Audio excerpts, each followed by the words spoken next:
Hello and welcome again to Money Tips. This is Charles Kelly. Today I want to talk to you about your children and money. Now, one of the earliest episodes I've done as a podcast was about financial education, and I said there that I thought financial education was, the cornerstone, the key to being financially secure, financially free, and financially astute. And if you don't have that education, no matter how much money you make, you could end up quickly losing it. But with regards to children, how soon should you start teaching them? Because I've found that I've met people who've left school and left university and not really knowing that much about money at all. They don't know how to save money. They don't know much about pensions. They don't know how to buy a house or about anything about mortgages. So we're kind of left to fumble around in the dark after years at school, and we're kind of left with very little in terms of financial education. Now, I've always believed that people should have this from a very young age, and it would make a huge difference to people in their life, because after all, what are your biggest things in life? Some of the biggest transactions are buying a house or saving for pensions, providing and that sort of thing. So these are key skills that we all should know. And there doesn't seem to be an easy way of learning this. One of the things I suggested was to take an introduction to financial advisory course and learn that way and learn about all the products and all the things. And that would give you a leapfrog. But with regards to children, some say that by the time a child has reached 7, they have pretty much set in their mind what they feel about money. And a lot of our attitudes are formed in those very early years, and it's the same thing for money. So it's interesting that the bank and financial house Schroders has got together with a lot of other city institutions and put up £1 million and given it to a charity to start teaching children in schools money lessons, and that they're reaching out now to 18,000 children, but they really need the government to take this up and put it on the curriculum. And they were showing some kids aged 7 years old talking about APR and AER. So APR being the interest that you're charged on money that you borrow, annual percentage rate, always been confusing, and the AER, interest earned, and and he was able to explain this quite well, which was great. And they were talking about budgeting, not spending all your money. They were talking about needs versus wants. Do you really need a cream cake? Can you live without a cream cake? Well, of course you can. Do you really need all those extra toys? Well, there's needs and then just wants. And they were talking about not giving in to all your wants. And isn't that the same when we're grown up, really? It's the same thing as, do I really need that new car? Do I really need that gadget? And the answer is invariably no.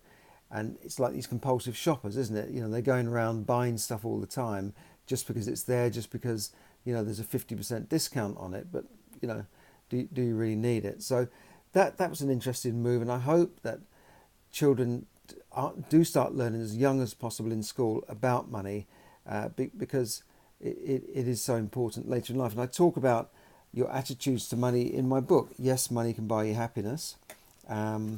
This is the cover there. It's on Amazon, and the beliefs about money, your money beliefs in the early chapters there are formed at a very young age. The 7 money myths, and one of those money myths is that money is the root of all evil, and these 7 money myths are kind of formed from your childhood, from your parents, obviously. And you might hear your parents talking about money, about people that have money as being bad or evil or crooks, fat cats, that sort of thing. You might hear that money is bad, that it's the root of all evil, whereas the original saying is, for the love of money is the root of all evil. And it was just written by somebody. It's not something that's come out, that's carved in stone. So for the love of money, that love and worship of money, which when you translate it back, it's more or less saying the worship of money is the root of all evil. But we know from our research in this book that money does buy happiness. Money makes you a little bit happier. Up to a certain point, a certain income, money definitely makes people happier. And I know it's nice to just have money. It's nice to be able to go and eat out. Tonight I was on my way home from something, and I was with a few friends, and we decided to eat out, not come home and cook. And it's nice to do that without having to think, oh, can I afford it? I would not like that feeling to think, well, I can't afford to go out for a meal until I get paid at the end of the month, or I can't really afford that trip. I can't really afford to upgrade my flight, or just simple things like having a meal. It's very important. Money gives you options. Money gives you choices. When you've got nothing, you've got no money, you haven't got any choice. You're just stuck with what you've got. For instance, I was talking to someone who lives in a government social housing, and that person is okay. They're on a low rent, and they're safe and secure because they can never be thrown out unless they don't pay their rent, and the rent will stay lower than the private sector. But the flat is very small. It's a tiny one bed, and the person said, well, it's okay, but it's not enough for two. And if I wanted to get together with somebody, then I don't know. If I give up this flat and go and live with that person, what if it doesn't work out? And then I'm then stuck, and I'd have to get back on the council list, and then it could take years. And so, they're almost trapped in that place, which is, they said, is not a nice flat anyway. So, that's not a nice situation to be in, where you're stuck in that, you're in that trap, and you haven't got any options.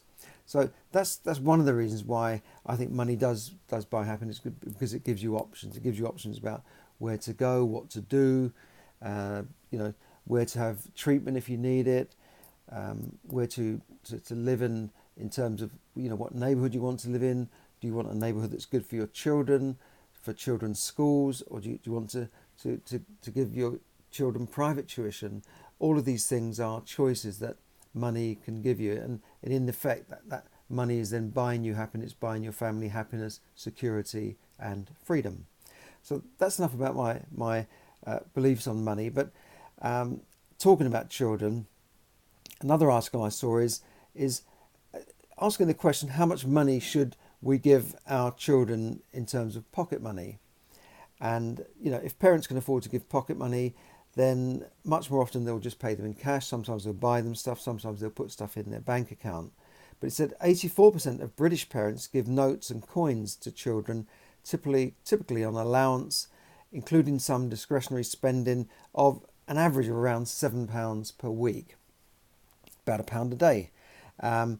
And yet by 2028, banks predict that for every 10 occasions when an adult buys something, they will use notes and coins once, and for the rest they'll be using mostly cards and digital payments. Well, we know that digital payments are already here, and they're coming, and you'll have Facebook payments. Maybe parents might be giving their children Facebook credits in the future, and certainly there's Apple Pay, and a lot of young children now have smartphones. So I can see the day when they just put something on their phone and they go out and buy stuff with it.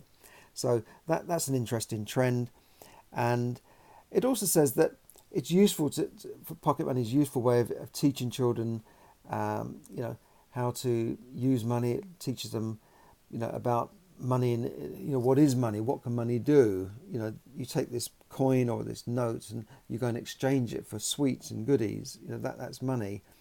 And one of the things about spending money is when a child spends money, they get something nice, they get sweets or a toy or something exciting. But if you put the money in a piggy bank or in the bank, then it's almost like you're taking it away from them and depriving them of that. So maybe that's how we get into that spending habit from a very young age. And it does have a lasting effect. I mean, McDonald's are well known for giving cheap kids parties because they know that the children will remember that. And every time they walk into McDonald's, they get that warm, fuzzy feeling that, they had this party when they were very young. So it's very important to I suppose, teach children that saving is good as well as spending. And it seems a lot of children, some parents will just give their children money and say, there you go. Others will ask them to do chores in return. But only about 30% or 28% to be exact, of parents will give their children chores in return for money. And I think that's a good way of teaching them how to earn money rather than just giving money.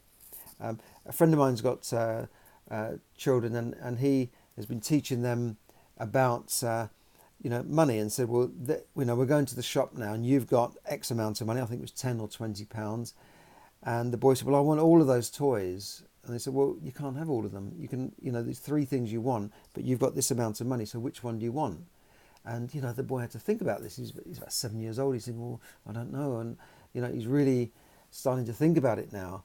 And then he bought one of them, and he said, when can I get the rest of them? And he said, well, you can have to earn some money. And then he thought, oh, I can go and see my uncle. Let's go and see my uncle, because he always gives me £10 when I see him. So he's already starting to think creatively about how he can get some money, which is a great thing. And I think it's right that parent will not just say, well, you can have all three toys, because would they really appreciate three things at once? Whereas if they get that one thing, they might value it more.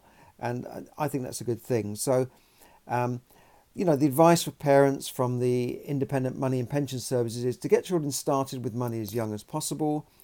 Don't worry about how much to give in pocket money or how often. I think weekly is generally the norm. And parents who have no money at the end of the week should still talk to their children about financial choices they make. Another way is, coins. I think kids like coins. They talk about giving coins. So that's just a little bit about pocket money. There's even apps now you can get for kids. It's called a Rooster Money app. Allows youngsters to set their savings goals. Why not? Try and get children into banking as young as possible.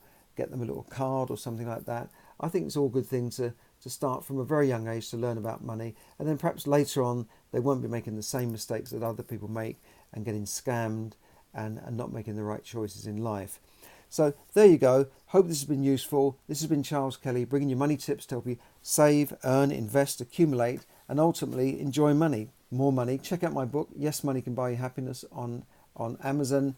Gives you so much information about making money as well as changing your money mindset. Thanks very much. Bye for now.